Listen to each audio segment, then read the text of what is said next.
Back in August 2020, hold on a second. This thing is super dusty. That's what I get for taking a long vacation. But anyways, nice to see you guys. Happy New Year, by the way. August 2021, we looked at this thing, the Soundpeats H1, which I really enjoyed, but knocked it for being somewhat cheap feeling, and yeah, the case especially was very plasticky. But no less than 6 months later, Soundpeats has given us its vision of what the second gen should be like. This, my friends, is the Soundpeats H2. It's much improved, better than ever, and ready to vie for your hard-earned cash. Well, actually, not so fast, because after spending some time with this thing, I've found some good things, yes, but also some odd and rather major missteps. So, should you gear up with the H2 or pass over it like 3-week-old bread? And did you know I'm doing a giveaway of a brand new pair of these Soundpeats A3s? More details at the end of the video. And have you subscribed to this channel? No? Do it now then, and I'll catch you after these messages, because this video is going to be awesome, guys. Let's do it that way.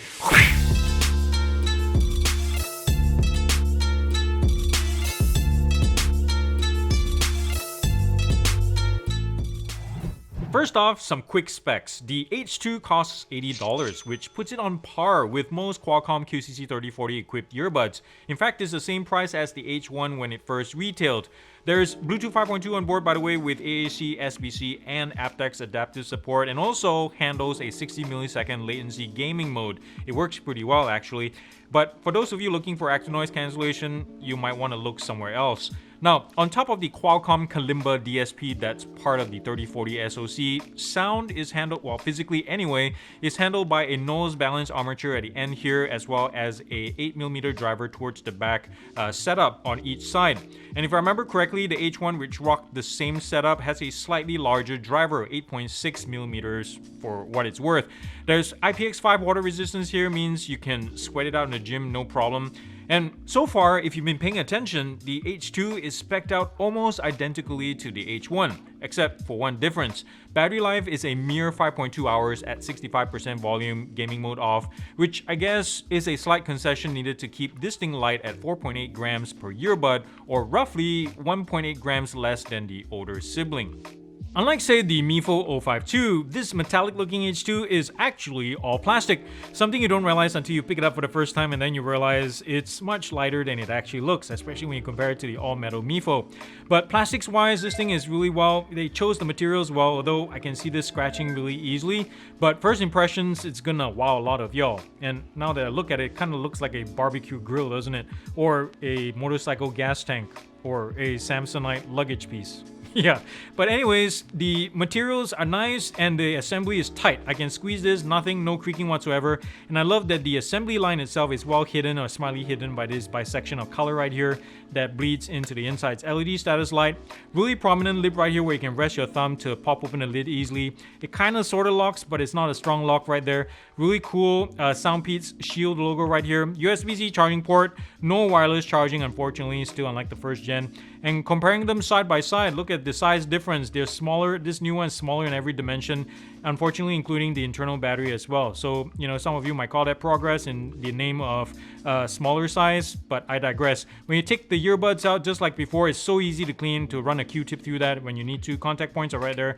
Ergonomically, this thing is really spot on, nice and wide for your fingers to reach, even for the biggest fingers.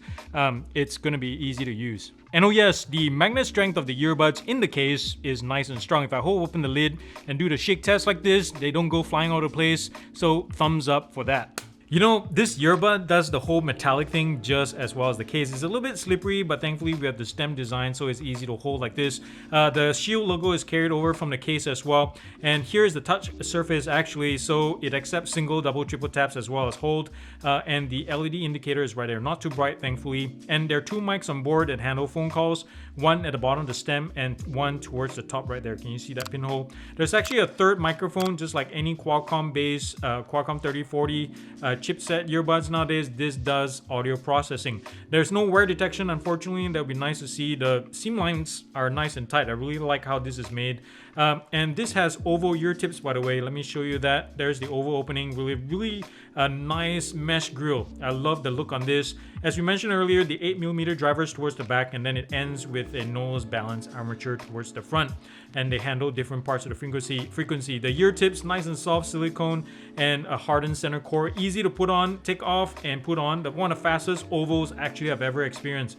Look at this, that's done. All right, we're outside doing the Bluetooth range test on a 0° Fahrenheit day. It's really cold, but I love it. It's lightly snowing. And I have some Lian La Havas playing Can't Fight on Deezer right here. And by the way, this is the first time I'm doing the range test on my new Pixel phone. So we may see a slight increase in range.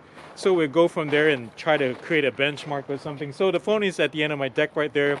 And we'll take these H2s on a little walk and see how they do. So I'm gonna try not to slip on the slippery ice. So where I'm standing is around 25 feet. There's the phone at the end of my deck. I'm gonna walk around the side of my house here, out of line of sight. And in the past, right here is where other earbuds drop out or start disconnecting. Right now it's super strong, so we'll see how these things do. Oh, there we go. It's around 42 feet. I'm starting to hear some sputtering at this point. It's like left-right cutouts, unintelligible music. I'm going to keep walking until we get, or try to get, a full disconnect. I'm guessing I'll get to the end of the street right here of my driveway and we'll still have connection. Oh, I just got a tone just in the nick of time before I hit a really slippery patch of ice right there. But yeah, nice and strong. You can see the fit of these on my ears. Stem style design, guys. You can't go wrong for those of you who like this kind of look. And you know, it's always going to stay secure in your ear. You can jump around, no problems whatsoever, shake around. So light workouts are okay. So anyways, let's move on to the microphone or the mic test on these guys. All right, we're heading down to a road right now. There's some passing traffic. You can hear for yourselves how these things handle noise suppression. Yeah, tell me if I'm imagining this, but I think Soundpeats have gone somewhere in between here. Most other earbuds with this QCC chip it sounds very aggressive, very strong, and some of them to the point that you sound like you're underwater, but not these. You can hear your voice pretty clear. It's a little bit muffled, and as I walk over frozen ice or snow, you can hear it really well as well too. So yeah, my voice is clear while you can hear a little bit of what's going on in the background. It's, I think, somewhere in between. So some of you may or may not like that. Just so I want to demonstrate it right here. Man, my lips are getting frozen. It's so cold right now. So I'm just gonna head back inside. Hopefully you got a better idea of how these handle noise. So yeah, back to the studio.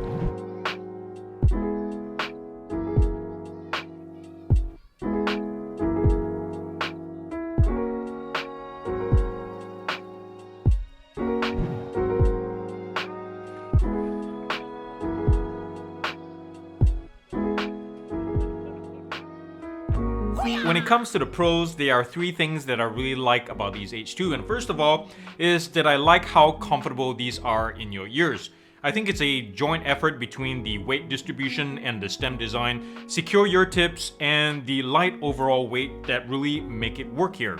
I like how this thing looks, from the case to the earbuds themselves, the different textures that they use, and design elements that really make it interesting, not just to use, but to look at as well, and even leave on the table as an inadvertent conversation starter. I've done this a couple of times and people just come up and like, hey, what is that?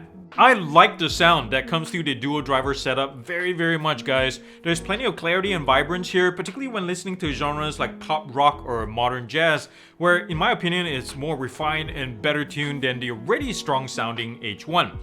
Now, on the flip side, a song like, say, Unfinished Symphony by Massive Attack, remember that one? It has lots of things going on with its string instruments and drum beat and scratch sections.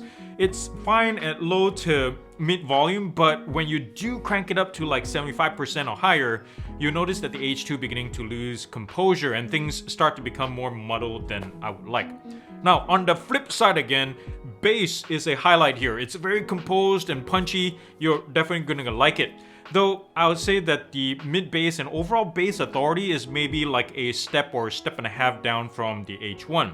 But overall, I would say it's a more mature and warmer sounding device. The big one for me, hands down, is that the battery life really blows on these things. I would expect something of this caliber from Soundpeats even to rock something like 7 to 8 hours of runtime, because there's no active noise cancellation or pass-through mode to kill the battery. So I'm curious if the dual drivers are the culprits. I'm just guessing here. Another thing, touch controls, they're kind of intermittent if you don't tap the touch surface just right. And I found that having your finger pads on the flat surface like they tell you to works way less effectively than right here at the top edge I found, at least on my unit. I'm gonna say this, I don't consider Soundpeats a small upcoming brand anymore, maybe a year or two ago, but at this point I think they've hit mainstream, and I think they need to budget up and develop an app already so that we can get OTA updates and fixes and be able to customize our earbuds to our liking. The Soundpeats H2 is a strong device for the price, guys, very competent with fantastic sound. But I'm struggling to see, besides the move from bud-style earbuds to a stem-style design, any real advantages this has over the previous gen. The internals are identical, in fact. Sure, it has a more premium look now, which I appreciate, but gone is the translucent body from before, which I also appreciated. Everything else, they perform nearly identically, except for endurance, and this is where the H2 kinda falls flat on its pretty face. And if you can get the H1 for a discount and prefer its form factor, then you're better off there. But still, looking at this from within a vacuum, assuming the H1 or something like the Soundcore Live P3 don't exist, $80 for this is a pretty good deal. So with all that said, I'm gonna bestow the Soundpeats H2 a GearUP score of 8.1 out of 10. And this is how I broke it down to get the final score. If you have any questions about it, feel free to comment down below. Alright, if you skipped to this part just to find out how to win this Soundpeats Air3 and missed all the glorious goodness of my face talking about the H2, shame on you guys, shame on you. You're better than this, dang it. Anyways, if you want to win this, and thank you Soundpeats for providing this, all you need to do is 3 things really: to be a subscriber to GearUP, and then get a friend or family member to subscribe to. Let me know their username in the comments down below. And again, in the comments down below, tell me something kind and loving you did for somebody this week. Could be helping someone cross the street, for example, or buying lunch for a homeless person, or adopting a child. Yes, and I'll randomly pick someone at the end of the month to be the winner. Easy peasy, right? So get to it, and I'll see you in a few days for the next episode. Subscribe to show your support, guys. I'm trying to grow this channel like humongously in 2022, so help me out there. Turn on the bell notification icon to get notified whenever I drop new videos. I'm also on Patreon, Insta, Twitter, and Facebook, where we can connect. I love you guys, and thank you so much for being here and for being patient while I took a long vacation. Peace out, and I love y'all very much.